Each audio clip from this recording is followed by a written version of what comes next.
أعوذ بالله من الشيطان الرجيم. بسم الله الرحمن الرحيم. جمعة مباركة معطرة بذكر الرحمن، والصلاة والسلام على سيدنا محمد عليه أفضل الصلاة والسلام. الزول في اللون مرحبا يسوى إن شاء الله على فيديو كاع وكنت فيك بخير وعلى خير لك تسمع ذيك الزن والماكلة ونتبوع والسكاع ونتعجب. السلام عليكم أخواتي الكرام، إن شاء الله تكونوا كامل بخير وفي أحسن الأحوال، ويلقاكم هذا الفيديو في صحة جيدة. اليوم نشارك معكم طريقتي في تحضير اللوبيا اليابسة ولا اللوبيا البيضاء بلحم تاع الراس بقري بطريقة سهلة وسريعة، والبنة أفضل من اللوبيا تاع المطاعم. اللوبيا طيبة وذايبة ولاصوص حميمرة وخاثرة. وسر البنة تاع هذه اللوبيا هي جوج أسرار لازم تعرفوهم.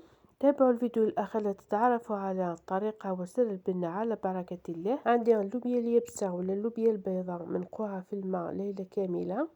عندي أطراف تاع لحم الراس، تقدروا تستعملوا لحم بقري ولا لحم الغنمية. عندي حبة كبيرة تاع طماطش ملحية مع ملعقة كبيرة تاع لا طماط كونسونطغي. عندي بصلة ملحية مع ملعقة كبيرة تاع لاباط تاع الثوم اللي درتها معاكم في القناة، مع زوج حبات تاع زرودية مقطعين دوائر كما راكم تشوفوا. عندي ايضا زوج حبات تاع بصل طويل ولا البصل الاخضر مقطع صغير. وعندي حشيش مقطفة مقطع الاغصان وحدهم والاوراق وحدهم. في ليزيبيز عندي فلفل كحل، كركم، زنجبيل، راس الحانوت، فلفل عكري، زوج ملاعق صغار معمرين ملح تاع الكمون والملح. اللحم تاع الراس عندي شويه تاع زفره ماشي كيما اللحم العادي. على بها نحطو في قدره صغيره نفرغ الماء تاع الروبيني ونحط القدره فوق النار باش يتغلى حوالي 2 دقائق. في لاكوكوط نحط شويه تاع الزيت، نحط البصل الطويل اللي قطعته، نزيد عليه البصل الملحي والثوم وزودي اللي قطعتها دوائر، نزيد ايضا طماطش ملحيه ولا طماط كونسونطغي، نزيد عليهم لي زيبيس، نزيد ايضا الاغصان تاع الحشيش مقطفه والاوراق نخليهم في الاخير. وهذا هو السر الاول اللي يعطيلها مذاق مختلف. بنة اللوبيا اليابسه هي في الحشيش مقطفه ماشي في المعدنوس. ما بدي يغلي اللحم تاع الراس نحط لاكوكوط فوق النار باش تقلى لاصوص. بعد ما غلى اللحم حوالي 2 دقائق وطلع في الرواق على الوجه. هذيك الرغوة هي صفارة تاع لحم الراس. صفيته وشللته بالماء سخون باش تنحالو كامل هذيك الرغوة. رايحة نحطو داخل لاكوكوط باش يزيد يتقلى كلش مع بعض. نولي اللوبيا نحطها في قدرة صغيرة، نحط لها الماء تاع الروبينيو، من بعد نحطها فوق النار باش تسلق.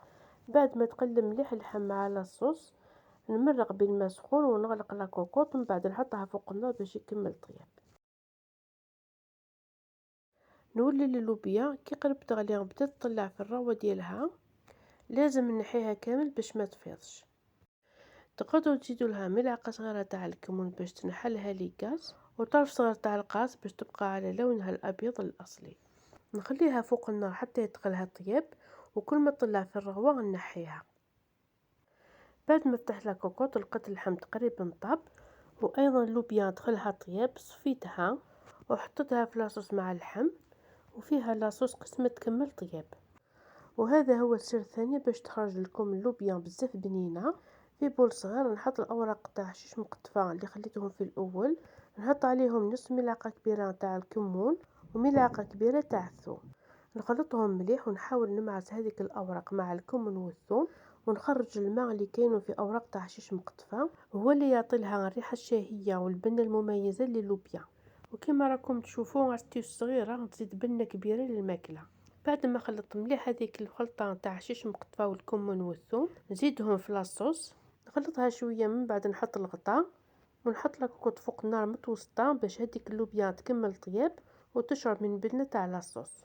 وبعد ما غلت حوالي 10 دقائق فتحت لاكوكوط ولقيتها على هذا الشكل. اللحم كمل طياب وايضا اللوبيا طابت وحتى لاصوص تجمرت. لازم نخلو لها شويه تاع لاصوص كما راكم تشوفوا، لانه اللوبيا كل ما ترتاح تزيد تشرب في لاصوص وتثقل. وفي الاخير نزيد عليها ملعقه كبيره تاع حشيش مقطفه مقطع، نطفي عليها ونخليها ترتاح حوالي 10 دقائق قبل ما نسلبيها. وكما راكم تشوفون هذا هو شكلها بعد ما ارتاحت. الفاصوليا ولا اللوبيا البيضاء بلحم الراس كاين بزاف اللي يديروها بلاصوص بلونش، حنا تعودنا عليها بلاصوص غوج تخرج بنينه وشهيه اكثر. واكيد اللمسه الاخيره هي رشه تاع حشيش مقطفه. تقدروا تزيدوا عليها رشه تاع كمون ولا رشه تاع فلفل كحل. تقدروا ايضا تزيدوا لها ملعقه صغيره تاع الهريسان كي تكونوا تقلوا في البصل في الاول، ولا تزيدوا لها حبه تاع فلفل حار كما راكم تشوفوا بنه ولا اروع. اللوبيا البيضاء محبوبة الجماهير، يحبها الكبير والصغير باللحم ولا بلا لحم. طبق شتوي بامتياز، اللحم طاب يتفتت وحده واللوبيا طايبة وذايبة كي الزبدة، لاصوص خضرة ومجمرة كيما راكم تشوفوا، بنينة وصحية. ودايما اللوبيا شحال ما تزيد ترتاح تزيد في البنة. شهيتكم في الجنة أخواتي الكرام. وكان نصيحة أخيرة، ما تمرقوش بالماء اللي سلقتوا فيها اللوبيا باش ما تضركمش. هذه هي وصفتنا لنهار اليوم أخواتي الكرام، نتمنى تسيوها لأن هذا هو وقتها مع الأجواء الشتوية.